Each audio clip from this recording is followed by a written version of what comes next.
Welcome back. Today we're revisiting a technique I shared a little while ago that became one of my most popular videos. While I was making that project, I noticed something really interesting during the emboss resist process, and I couldn't stop wondering what would happen if I experimented with that a little further. So today we're turning one background into two. I knew I wanted to use solid image stamps again, so I had to rummage through my stash and I came across this retired above the clouds set. The solid hot air balloon was perfect for what I had in mind. Then I went hunting for some patterned paper and found this one. It's been sitting in my stash for 14 years. It feels pretty satisfying to finally put it to good use. For the base, I'm recycling a piece of basic white cardstock from a previous project. It's already the perfect size for a card front. All I needed to do was trim it down a touch and piece together these patterned paper offcuts. This paper has these lovely distressed edges, so I tried to keep the scallops running in the same direction and line up those worn edges where I could.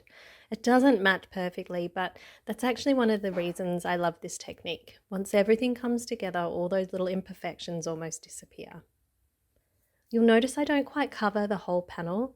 I thought about adding another strip along the bottom, but in the end I decided it was easier to just trim the panel down to size. Now it's time to create the pattern.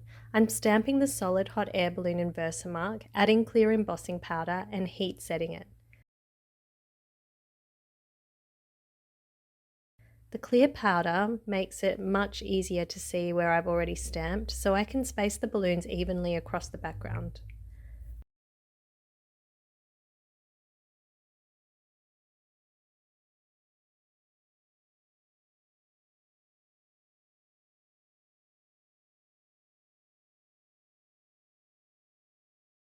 With the embossing finished, it's time to add a little colour.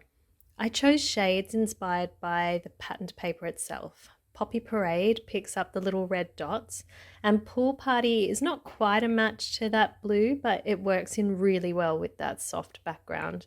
And then I added polished pink and purple posy between the two to create a warm sunset effect.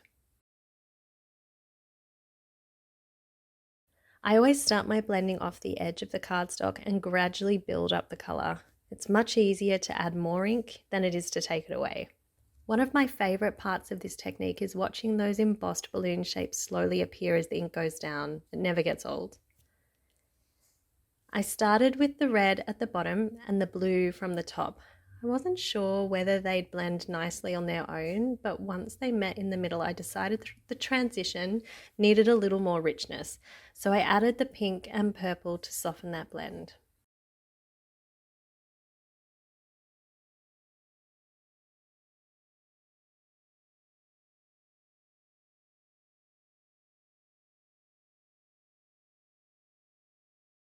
I'm really happy with how that sunset gradient turned out.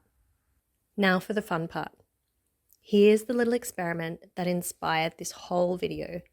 I'm placing a piece of basic white cardstock onto my embossed panel.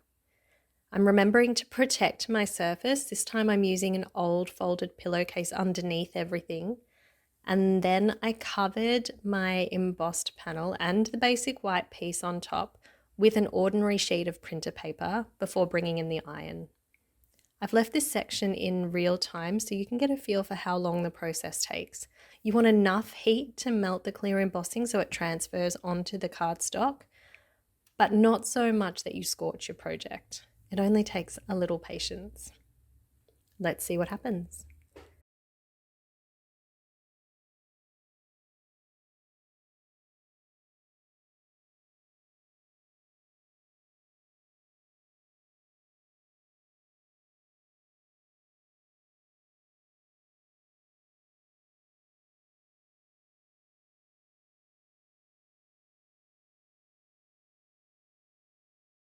This is the really satisfying part. As I peel everything back, you can see exactly what's happened. The shine has disappeared from the original panel and transferred onto the basic white cardstock underneath, leaving me with the beginnings of second background. I'm going to pop that aside for now and finish this card first. You'll notice I deliberately left one area without any stamping, and that ends up being the perfect place for the sentiment. I'm also taking advantage of where some of the paper joins meet, so they'll be hidden behind the focal elements. Using the same stamp set, I stamped a few clouds in Versamark and heat embossed them with white embossing powder. One little tip here, I would definitely recommend using an embossing buddy first. I skipped that step and you can see I've ended up with some speckles. Luckily, they're mostly hidden once the sentiment goes on, so it wasn't quite the end of the world. Speaking of the sentiment, I played around with a few different options from my scrap pile before narrowing down to black and blue. I stamped "You're off to great places" onto the blue strip in black ink, then tried the same sentiment heat embossed in white on the black cardstock. Looking at them side by side, the black and white version just had that extra bit of contrast, so that's the one I chose. Next, I wanted to add a little texture. I found this mint macaron ribbon in my stash and it worked beautifully with the soft tones at the top of the background. Instead of laying it flat, I folded little sections back on themselves to create a soft, ruffled effect, securing it as I went with tear and tape.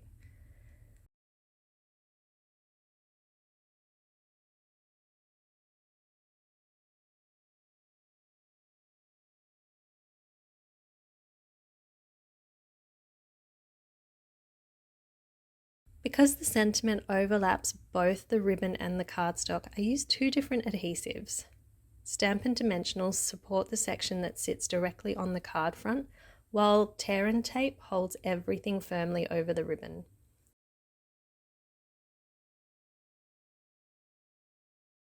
The trickiest part was actually keeping all those little ribbon folds in place while I positioned the sentiment. I ended up sliding a ruler across the ribbon to hold the ruffles down while I lined everything up, and that worked really well.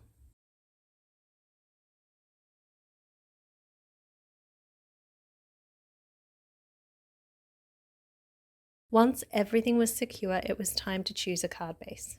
I auditioned quite a few colours that matched the ink blending, but I kept coming back to mint macaron. It just seemed to tie everything together perfectly. At this stage, the card still felt like it needed one last finishing touch, but I wasn't quite sure what that was yet, so I decided to leave it for a moment and turned my attention to the transferred background. At first glance, it's pretty plain, but it already has those beautiful hot air balloon impressions and that soft gradient. I wanted to build on what was already there rather than cover it up. First, I stamped clouds in Pool Party using a stamping off technique in places to keep them nice and soft.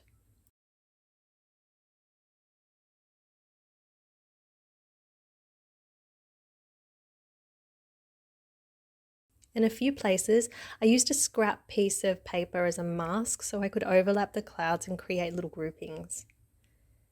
Next, I added the tiny birds in granite grey, again stamping off first in places so that they stayed subtle.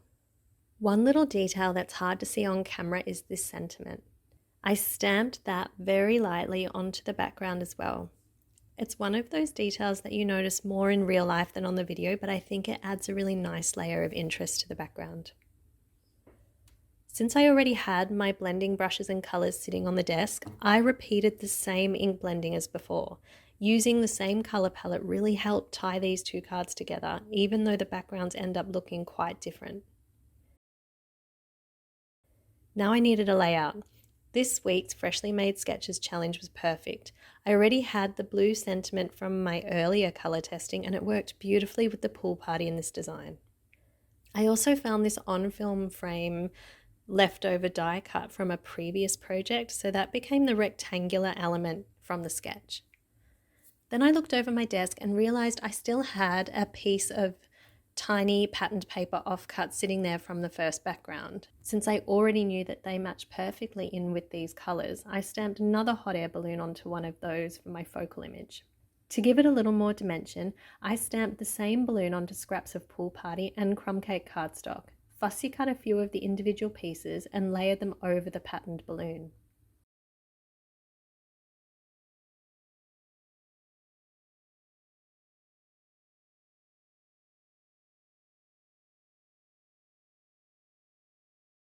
The sketch also called for a little horizontal element behind the focal point, so I auditioned a couple of ribbons from my stash. Honestly, any of them could have worked, but I kept coming back to this narrow natural ribbon. It added just a touch of warmth without competing too much with the background. I arranged it in loose loops behind the balloon, secured it with tear and tape, and then popped the balloon up on Stampin' Dimensionals.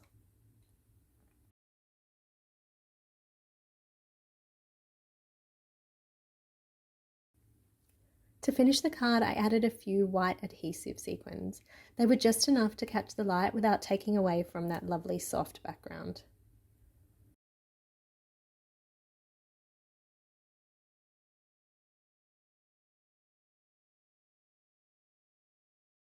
With the second card finished, it was time to bring back the first one and give it those final finishing touches. I felt like it just needed a little more detail, so I stamped smaller hot air balloons from the same stamp set in black on white cardstock, fussy cut them and added them to the background. They gave the design just a little more movement without overwhelming it. Then I reached for some old rhinestone jewels from my stash. They're definitely aged over the years. They're no longer that bright silver and have taken on a slightly antique look, but that actually worked perfectly with the warm sunset colours. I played around with the placement a little bit. At first I had one rhinestone up at the top right corner, but I realised it was drawing my eye straight to where the joins in the patterned paper were in the background, and that's not where I wanted the focus. After moving them around a little, I found an arrangement I was much happier with. And that's the first two cards finished. I had so much fun with this experiment that I couldn't stop there. I wanted to see whether the same technique could work with a completely different style, so I pulled out another stamp set, another collection of scraps, and created something with a little bit more of a masculine feel. So let's make another 2-for-1 background and see how this variation comes together. For this next experiment, I chose a green leaf pattern on a white background. These are actually the narrowest strips I've used in the series so far. They're only about 2 centimeters wide. As I started laying them out, it quickly became obvious that there wasn't really a way to match the pattern from strip to strip. Each piece was completely unique, so instead of trying to line everything up perfectly, I embraced that patchwork look and glued the strips down just as they were. This time, I built the background on a piece of printer paper cut to card front size.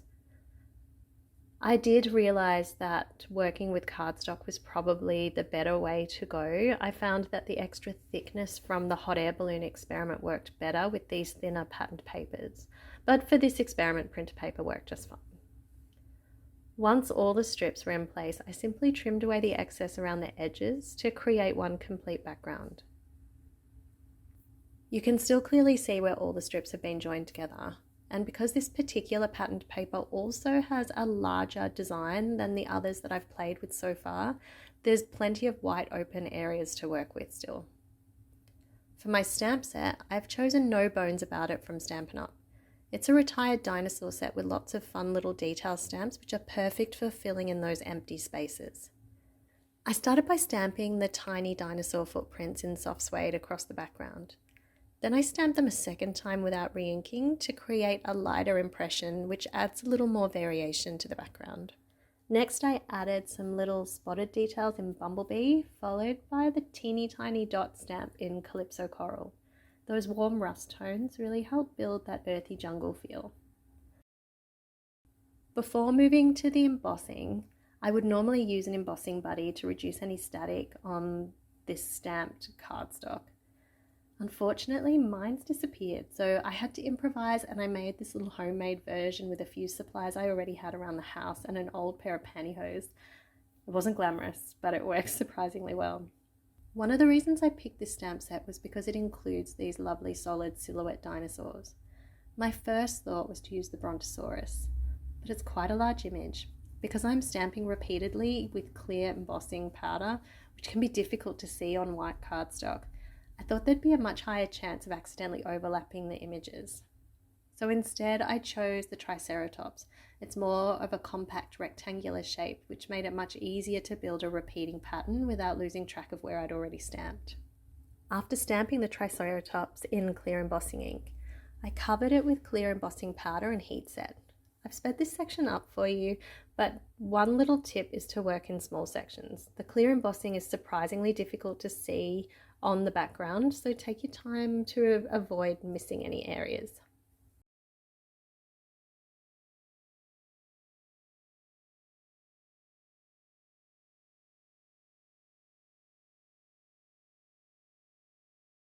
For the colour palette, I decided to stay with greens to really enhance that jungle feel. I started with my lightest shade, Old Olive, and used that blending brush to build up that first layer of colour across the background.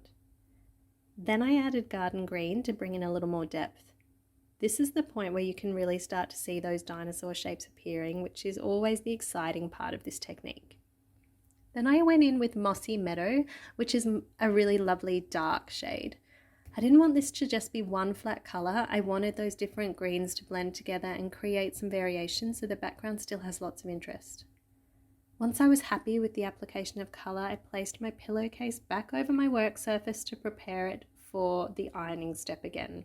I showed this process earlier in the video with the hot air balloon, so I'll speed this bit up, but essentially I'm using heat to remove the clear embossing powder again and transfer that onto a fresh piece of basic white cardstock. And once that's done, we're left with this really fun reveal. The dinosaur pattern has been lifted away, leaving behind that resist effect. I love how the original scrap strips have actually carried through onto the transferred piece. You can still see those subtle stripes running through the background, which has such a fun reminder of where this card started. So now I have two pieces, and the next challenge is turning them into a finished card. One thing I noticed in using these thinner patterned papers this time round is that even after all the stamping and the embossing process, the original scrap strips are still very visible. The joins are still part of the design. So rather than trying to hide that, I wanted to find a way to make those strips feel intentional. And luckily, the timing of this project worked perfectly with the current Just Add Ink challenge, because the sketch there has these beautiful horizontal stripes running across the card, and it's almost like it was designed for this background. Before I trim everything down, I'm just taking the blending brush one last time and adding a little bit more leftover green ink over the dinosaur panel. I haven't re-inked it, just using whatever's left on the brush, and this just softened some of that bright white in the background of those Triceratops silhouettes and helped bring everything together a little bit more. For my sentiment, I chose No Bones About It, You're Great from the same stamp set. I loved the long, narrow shape of this sentiment, and I decided to heat emboss it in white onto black cardstock. The original sketch places the sentiment across the center of the card, but I had to be a little flexible to cover up one of these little dinosaurs that didn't quite emboss completely. So rather than seeing that as a problem, I'm using the sentiment placement to cover that little imperfection and make it part of the design. I wanted to add another layer of interest here. So I went back through my scrap collection and looked for papers that picked up some of the color from the background. After trying a few options, I settled on this lovely yellow. I liked the way it added a little pop of brightness against all those greens. Now that I've made those decisions, I'm trimming the background back along those original cut lines. This helps emphasize that piece together design rather than hiding it. For my card base, although I could have chosen one of the colors from the ink blending, I was actually drawn to this shaded spruce instead. It has this deep, cool green tone that seemed to work perfectly with the jungle theme and complement the colors in the dinosaurs. Once everything was glued into place, I added the sentiment strip and decided the card needed just one more little touch of texture. I went through my thread stash and considered a few different options, but in the end I chose this natural linen thread. I love the little bit of organic texture it adds and how it fits with the earthy feel of the card. But I'm not finished with this experiment yet, because we still have that lovely transferred pattern to play with, and I wanted to see what else I could create with this fun background. For this final card, I'm going back to those smaller stamps from the set and adding a few more details to the background. I'm stamping the little dinosaur paw prints again to fill in some of those white spaces, and I'm adding the spots in Bumblebee too. I really love how rustic and forgiving this background feels. I haven't worried about getting perfect coverage or even perfect stamping or lining anything up. It's quite rough and organic in places, but that's part of its charm. Once everything comes together, all those little imperfections are just going to become part of the finished design. I'm trimming this piece along the same cut lines as before because you can still faintly see where the original strips transferred during the ironing process. This time I'm pairing it with a bumblebee card front, which gives the whole card a softer, warmer feel compared with the deeper greens of the previous card. For my sentiment, I wanted to follow the sketch challenge and place something right in the center, and I found this fun sentiment that says, "Raw means you're awesome in dinosaur," which felt perfect for this card. I stamped it directly onto the background, momentarily forgetting that the clear embossing was going to resist the ink slightly, which made the sentiment a little harder to read. So instead of fighting against that, I adapted the design. I re-stamped the sentiment in soft suede onto white cardstock, fussy cut out the letters, and layered them over the original stamping. This helped the words stand out more clearly while still allowing that beautiful textured background to show through. I also stamped some of the words in different colours. The means is in garden green and the you're awesome in bumblebee, and layered those pieces to add a little more dimension to my sentiment. But I felt like the card still needed a finishing touch. It still felt a little flat to me. So I created this little circle wreath using some nesting dies and vellum, then added some die cut leaves in green. I used tear and tape to hold the pieces in place, which also gave me a good spot to attach the vellum circle. For the final embellishment, I had to get a little creative with my stamp set. Instead of using the full Triceratops skeleton image, I trimmed it down and used just the head as a little skull detail in the center of the wreath. I love when you can look at your supplies a little differently and find new ways to use them, and this was such a fun little modification. I added it with dimensionals over some linen thread I still had sitting on my desk from the previous card, and that finished off the design. I'm really happy with how this one came together. In fact, it made me go back and look at my other card again, and I ended up changing up the sentiment. Originally, I used the "no bones about it, you're great," and I still really love that sentiment. But when I looked at my silhouette dinosaur card, I realized it didn't quite have that same connection because I'd chosen a Triceratops silhouette shape instead of any of the bone imagery from the stamp set. So I swapped it out and replaced it with a "Have a Dino-rific Birthday," which I think suits that card much better. So now we have 4 completely finished cards using this one technique, but each has a very different feel and style. I hope you've enjoyed seeing this process and that it's inspired you to look at your own scraps a little differently, whether it's tiny strips, larger patterns, or pieces that you weren't quite sure what to do with. I feel like there's so much possibility with this. Before I go, I just wanted to say a huge thank you to everyone who's recently subscribed and joined me here. It has been so exciting seeing this little community grow, and I really appreciate every comment, every like, and every person who takes the time to watch these experiments come together. And if you enjoyed seeing me turn leftover pieces into something new, make sure you subscribe because I have plenty more stash busting experiments and creative ideas coming. Thanks so much for watching. I'll see you in the next video.